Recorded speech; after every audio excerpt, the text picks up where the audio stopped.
Dans cette nouvelle vidéo, nous allons présenter ce qu'on peut appeler le théorème de Thalès discret. Alors, c'est un pas vers le théorème de Thalès habituel. Et la première version du théorème de Thalès qu'on va voir, c'est le théorème de Thalès discret. Donc, prenons deux droites. Et supposons qu'on a un ensemble de droites parallèles qui vérifie la propriété suivante. Euh, la droite, disons que la première droite, on va l'appeler D1, et la deuxième, on va l'appeler D2. Et ce que vérifie cet ensemble de droites parallèles, c'est que, notons les points d'intersection avec la droite D1, B1, B2. Puis si on trace la troisième droite parallèle, on va avoir B3. Si on trace la quatrième droite parallèle, on va avoir B4, etc. Les points d'intersection avec D2, on va les noter C1, C2, C3, C4, etc. Et ce qu'on suppose, c'est que B1, B2, la longueur B1, B2 est égale à la longueur B2, B3, est égale à la longueur B3, B4, etc. Voilà, là j'écris les hypothèses. Et ce qu'on va aussi supposer, c'est que toutes ces droites sont parallèles. P1 est parallèle à P2, est parallèle à P3, est parallèle à P4, etc. Alors ce que ce théorème affirme, c'est que si ces longueurs-là sont les mêmes, alors ces longueurs-là aussi sont les mêmes. Donc alors, des droites parallèles qui coupent les mêmes longueurs sur une des deux droites, et ont coupé les mêmes longueurs sur l'autre des deux droites. Ainsi, C1, C2 est égal à C2, C3, est égal à C3, C4, etc.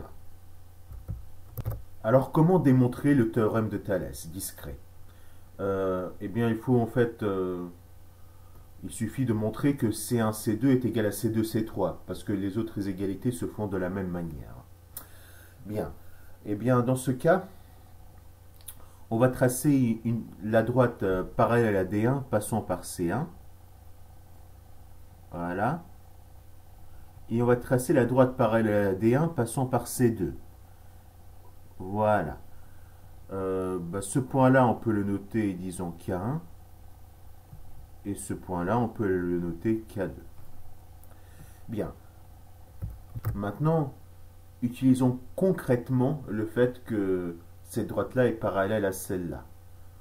Vu que cette droite-là est parallèle à celle-là, l'angle qu'il y a ici, c'est le même que l'angle qu'il y a ici.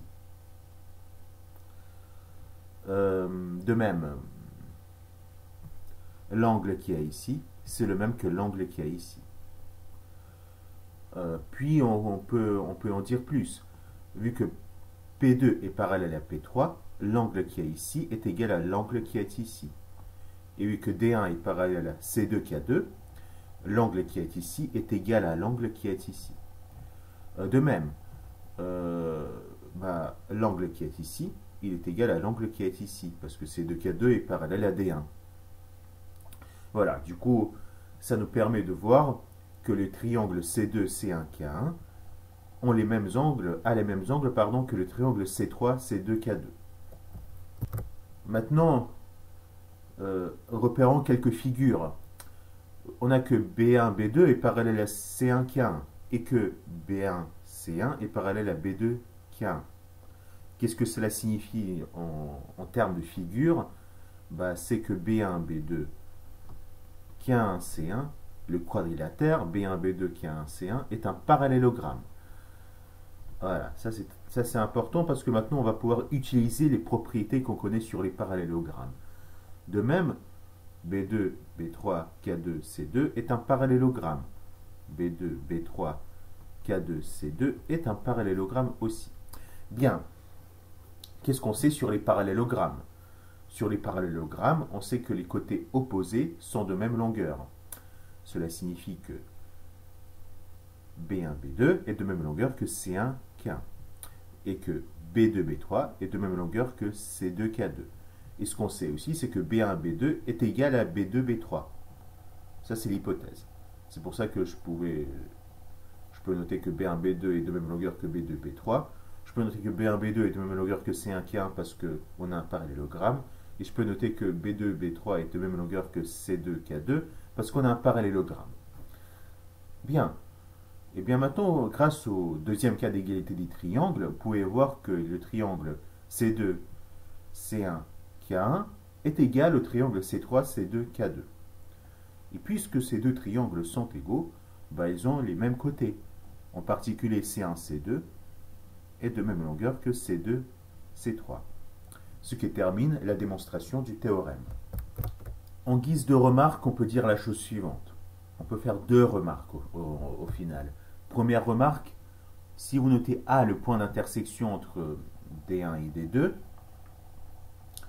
et que vous observez le fait que si jamais vous avez aussi que la distance entre A et B1 est égale aux distances entre B1 et B2, B2 et B3, etc., c'est qu'on peut tracer par A une droite P parallèle aux droites PI, parallèle à P1. On peut tracer une droite P qui est parallèle à P1, parallèle à P2, P3, P4. Et cette droite P, elle intersecte D1 en A, et D2, elle intersecte aussi en A. C'est pourquoi, si A, B1 est égal à B1, B2, B2, B3 et B3, B4, c'est que AC1 va être égal à C1, C2, C2, C3, C3, C4.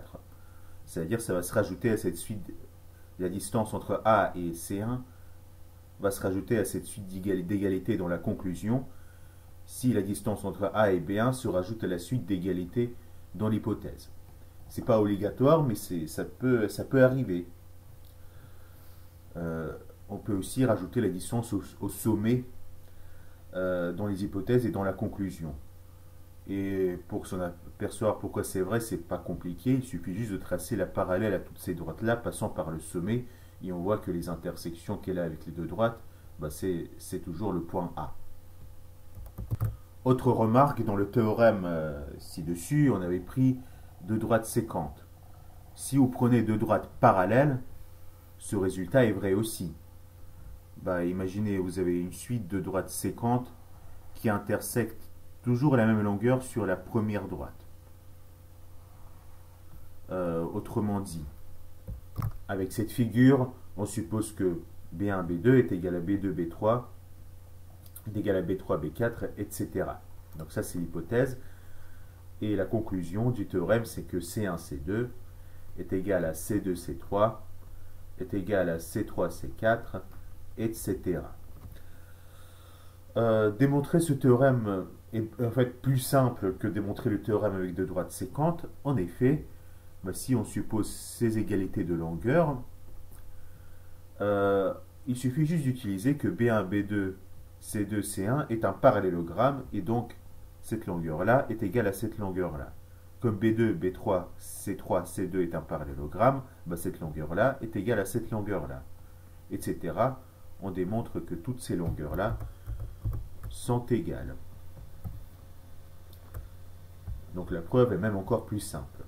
Ainsi, pour conclure, si on a deux droites D1 et D2 et une suite de droites parallèles qui coupent ces deux droites en coupant les mêmes distances sur l'une des deux droites, bien ils vont couper les mêmes distances sur l'autre des deux droites. Ça c'est donc le théorème de Thalès discret.